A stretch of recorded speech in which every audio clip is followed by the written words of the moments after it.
সত্যিকার একজন ইমানদারের কাছে লক্ষ কোটি কোটি টাকার বান্ডিল পাওয়ার চেয়ে একজন ইমানদারের কাছে রমাদান পাওয়ার দাম লক্ষ কোটি গুণ বেশি।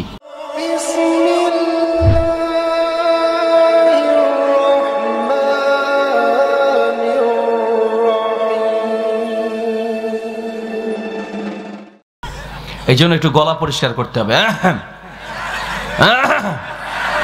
আলহামদুলিল্লাহ। সামনে আমাদের গুরুত্বপূর্ণ একটি মাস আছে, যেই মাসের নাম হচ্ছে রমাদান মাস। একজন ইমানদারের জন্য রমাদান মাসটা এত গুরুত্বপূর্ণ, সত্যিকার একজন ইমানদারের কাছে লক্ষ কোটি কোটি টাকার বান্ডিল পাওয়ার চেয়ে একজন ইমানদারের কাছে রমাদান পাওয়ার দাম লক্ষ কোটি গুণ বেশি। পূর্বের সাহাবায়ে কেরাম 6 মাস আগ থেকে দোয়া করতেন, আল্লাহ আমাকে রমাদান পাওয়ার মতো তৌফিক দাও। যদি রমাদান আসতেছে শুনে আপনার কলিজায় আনন্দ লাগে, বুঝবেন আপনার ভিতর ঈমান আছে। আর রমাদানের কথা শুনলেই যদি আপনার কলিজায় কষ্ট হয়, না খেয়ে থাকতে হবে, কষ্ট অনুভব হয়, বুঝতে হবে আবার আপনার ঈমানের দুর্বলতা আছে, ঠিক কিনা? মুস্তাদে আহমদ একটি হাদিস আছে, হাদিসটি মিশকাতে আছে, হাদিসটি আত-তারগিব ওয়াত তারহিব কিতাবে আছে। নবী সাল্লাল্লাহু আলাইহি ওয়াসাল্লাম বলেন, ইযা সাররাতকা হাসানাতুক ওয়া সাআতকা সাইয়্যাতুক ফাআনতা মুমিন। তুমি ইমানদার কিনা বুঝবা কি করে? যখন দেখবা যে কোনো ভালো আমল করতে পারলে অন্তরে আনন্দ লাগে, আর খারাপ কাজ করার পরে যদি অন্তরে খারাপ লাগে, বুঝবে যে তোমার ভিতরে ঈমান আছে। কাজেই রমাদান আসছে এই কথা মনে করে একজন ইমানদারের অন্তরে আনন্দের জোয়ার থাকার কথা। বলবেন হুজুর, রোজায় তো কষ্ট হয়, আনন্দ হবে কিভাবে? হ্যাঁ, এটা সত্য, রোজায় কষ্ট হয়। আমরা আবার অনেকে বলি, গ্রামের একটা কথা আছে, রোজায় কষ্ট হয় এই কথা বলা যাবে না। কেন? রোজায় কষ্ট হয় এই কথা বললে রোজা হালকা হয়ে যাবে। তা আমি বলি, রোজা হালকা হলে তো ভালো, ওজন একটু কমলো। রোজা হালকা হয়ে যায় এই কথা ঠিক নয়, রোজায় কষ্ট হয়। কিন্তু ইমানদারের কাছে রোজার কষ্ট কষ্ট মনে হয় না। একজন ব্যক্তির পেটে একটা কঠিন রোগ হয়েছে, ডাক্তারের কাছে গিয়েছে, ডাক্তার বলেছে যে আপনার পেট কেটে অপারেশন করতে হবে, ওপেন সার্জারি করতে হবে। এই ক্ষেত্রে আপনি মারাও যেতে পারেন, কারণ এটা রিস্কের একটা অপারেশন।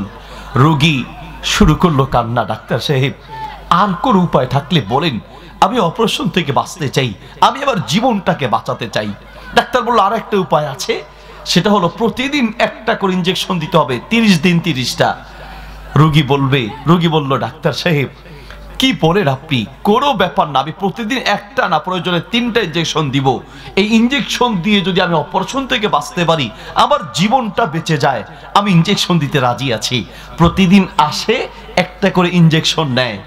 ইমানদার ইঞ্জেকশন নিতে গিয়েও খুশি, আনন্দিত। আরে ইঞ্জেকশনের তো কষ্ট আছে, কিন্তু এই রোগীর কাছে ইঞ্জেকশনের কষ্ট কষ্ট মনে হয় না। ইঞ্জেকশনের কষ্ট হয়, কিন্তু এই কষ্ট তার কাছে অনুভব হয় না, কারণ সে চিন্তা করে এই সামান্য ইঞ্জেকশন দিয়ে আমি অপারেশন থেকে বাঁচবো, আমার পেট কাটা থেকে বাঁচবো, আমি আমার জীবনটা বেঁচে যাবে, আমি মরণ থেকে বাঁচবো, আমি অপারেশন থেকে বাঁচবো। মরণ থেকে বাঁচা, অপারেশন থেকে বাঁচার চিন্তা করে ইঞ্জেকশনের কষ্ট যেমন তার কাছে কষ্ট মনে হয় না, ঠিক তেমনি একজন ইমানদারের কাছে রোজার কষ্ট কষ্ট মনে হয় না, কারণ সে চিন্তা করে রোজার কষ্ট দিয়ে আমি জাহান্নাম থেকে বাঁচবো, আল্লাহর আযাব থেকে বাঁচবো, আল্লাহর গজব থেকে বাঁচবো, ঠিক কিনা? এই জন্য তার কাছে রোজার কষ্ট কষ্ট মনে হয় না। তাহলে সামনে যে আমাদের রমাদান আসছে, আপনি যদি সত্যিকার অর্থে রমাদানকে গুরুত্ব দিতেন, তাহলে আমি একটা প্রশ্ন করি, পৃথিবীর প্রত্যেকটা গুরুত্বপূর্ণ কাজ করার আগে আপনার একটা প্রস্তুতি থাকে। পৃথিবীর প্রত্যেকটা গুরুত্বপূর্ণ কাজ করার আগে আপনার একটা প্ল্যান থাকে, পরিকল্পনা থাকে, মিটিং করেন, একটা ঘর করবেন, একটা বাড়ি করবেন, ইঞ্জিনিয়ারের সাথে পরামর্শ করেন, বাড়িতে মিটিং করেন, কত পরিকল্পনা থাকে, কত প্ল্যান থাকে।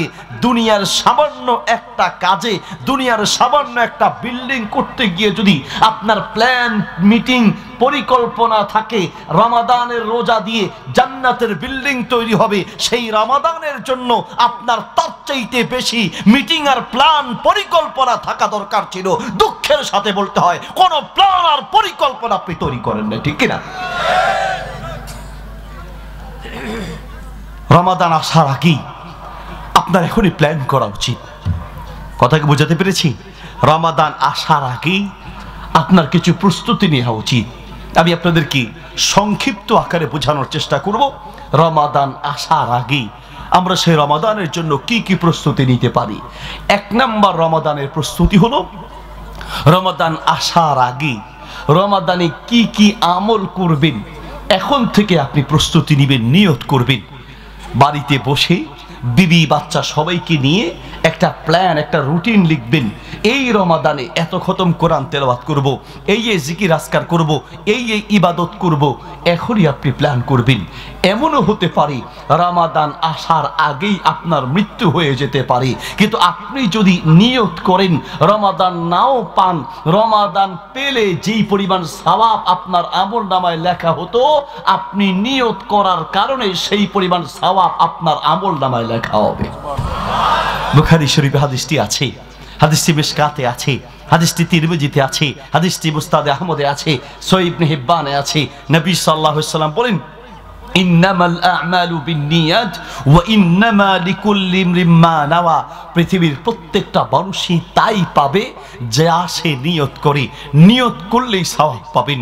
আমরা এমন দয়ালু রব পেয়েছি, এমন দয়ালু মালিক পেয়েছি, এমন দয়ালু আল্লাহ পেয়েছি, যে আল্লাহ বলে, বান্দা তুমি কাজ তো পরে করবা, আমল তো পরে করবা, আমি তোমার দয়ালু রব, আমল না করতে পারলেও শুধু নিয়ত করো, নিয়ত। তুমি নিয়ত করার সাথে সাথে আমি আমল নামায় তোমার প্রত্যেকটা আমলের সওয়াব তোমার আমল নামায় লিখে রাখি। পৃথিবীর মানুষ কাজ করার পরে প্রতিদান দেয়, আর আমাদের দয়ালু রব শুধু নিয়ত করলেই প্রতিদান দেয়। সুবহানাল্লাহ বলেন, শুধু নিয়ত করলেই সওয়াব। মুসা আলাইহিস সালামের যুগে প্রচন্ড দুর্ভিক্ষ আর অভাব দেখা দিয়েছে। একদিন এক তরুণ যুবক মরুভূমি দিয়ে হাঁটছে, প্রচন্ড বালু, মরুভূমি আপনাদের এই রাস্তার মতো, বালু আর বালু, এক মাথা থেকে আরেক মাথা দেখা যায় না, এইরকম বিশাল মরুভূমিতে হাঁটছে।